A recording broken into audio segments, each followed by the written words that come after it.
Okay.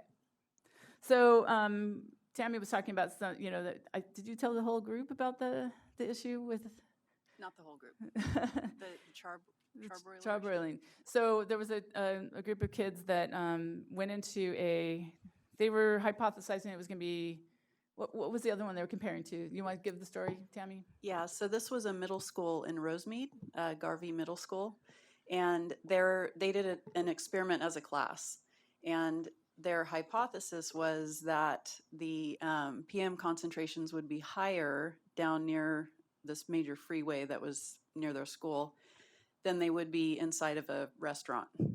And so they went down and they collected data by the freeway, and then they went into a fast food restaurant that will remain nameless, and and it turned out that the PM concentrations inside the restaurant were about 10 times higher than what they recorded near the freeway. And the reason was because there was a huge charbroiler inside the restaurant. So, the lesson there is they were actually breathing better air before they went into the restaurant. But that was a pretty neat experiment that they then went on to present to a couple of folks that used to be on the governing board of AQMD, and like their principal, and I think the mayor of the city went to the presentations too. So, and they really felt like they learned something, and they sort of drove this policy action. One of the AQMD board members actually talked about this experience at one of the board meetings. So it was pretty cool for the students. And I should caution that when I was in Arizona and we were training the district there to do similar, like what you guys are doing, and we took the air beams out, and a couple of the folks were in Arizona DEQ T-shirts, right? So they had their official shirts on, and so we walked past a construction place, and like the foreman came over, like, "What are you doing?" Because he was worried that we're just walking around, looking at some air pollution concentrations, no big deal. We're not, but it was one of those things where it was like this suspicion. So then we walked into into this restaurant complex. There were several restaurants inside, and we were seeing really interesting higher concentrations because there was, again, like they were broiling something, and this was actually a high-end, place. It wasn't a fast food restaurant. And the owner of that property also came over just and said, "What are you guys doing?" And I was like, well, we're just doing measurements inside and outside and seeing what's going on. And we promise we'll come back and eat dinner here. And so we did, but it was sort of like, we didn't want to upset them and everything, but they did have questions. They were suspicious at first. And when we said, well, we're teaching, how kids might be, using these measurements. And then, so being sensitive to sort of what we're doing and how that property owner or that business owner might be thinking. So I think it's another thing to think about. And we made it work fine. We did go back and have dinner there. So they were happy. He's like, "You came back." I'm like, "We said we would." All right, so this kind of leads to what kind of actions can we help with these kinds of programs? What can we help the students and the schools maybe try to change? And so in the activities here, basically they're learning about the agencies like you that regulate air quality. And then teaching them how to reach out and look at air quality from the news, from airnow.gov or from South Coast website, and kind of understanding what's going on. I think the biggest one we hear about here would be fire. When there's a big fire, we know that we're looking at air quality stuff because it really impacts everybody. And then what other kinds of sources are out there for air quality information? So there's some links to other things in the guide. And then it's sort of thinking about so if you can't reduce pollution, how do you reduce your exposure to it, right? So I still keep hoping that someday you're going to have your Fitbit and it's going to know that you usually run at 3 o'clock, but it's also checking what the air quality forecast is going to be for 3 o'clock and saying, you know what, you better go run at noon today, or you better go run at 9 or at 7 tonight, because at 3 it's going to be really bad. I don't think we're quite there yet, but I see that soon. And so it's the same kind of idea. So I'm reducing my exposure if I know that the pollution is going to be worse at a certain time, right? So that's a really practical way to do it. Another might be, we learned with the smoke. Okay, so get a room filtration, piece of equipment, put it in a room, and if it's really, close your windows and doors, and then have that running to clean up the air.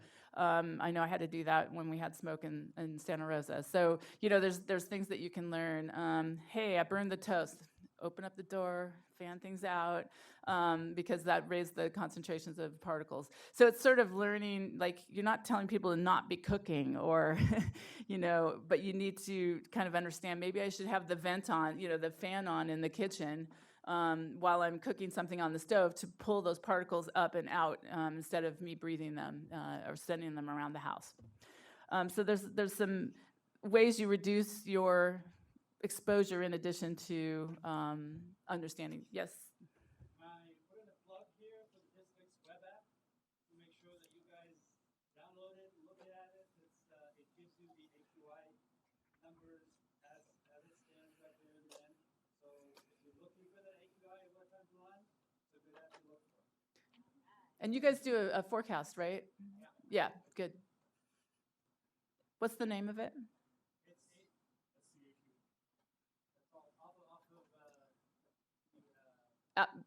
Apple and Android. Cool, awesome. Everybody download it now, right? Okay, good.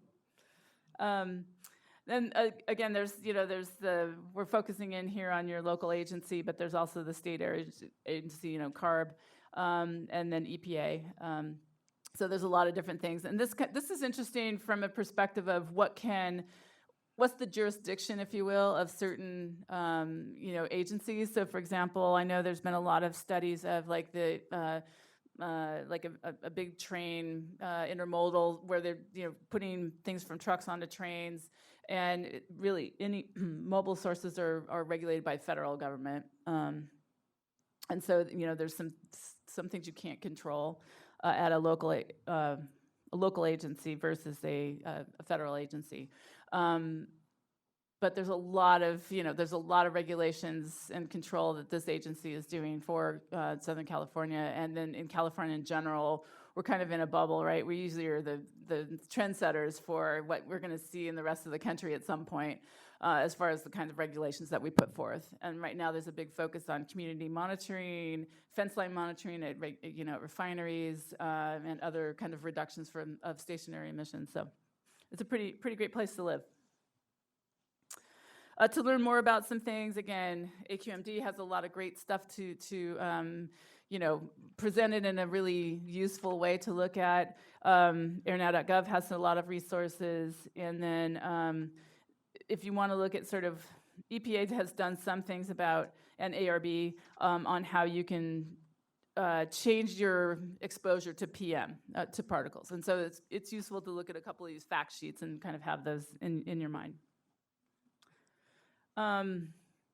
So then these are some suggestions that depending on the age of the students and the how much they're engaged or the class is engaged, you might have somebody who does some sort of information to the community. And I know some of the middle schoolers did some presentations of they would choose a couple of the projects and they'd do a presentation to a community group or to their mayor or whatever to try to show here's what we found, and sort of maybe asking for, hey, we need an anti-idling program here, or maybe bonfires shouldn't be occurring at this time of day because it's getting into the community, and some things like that.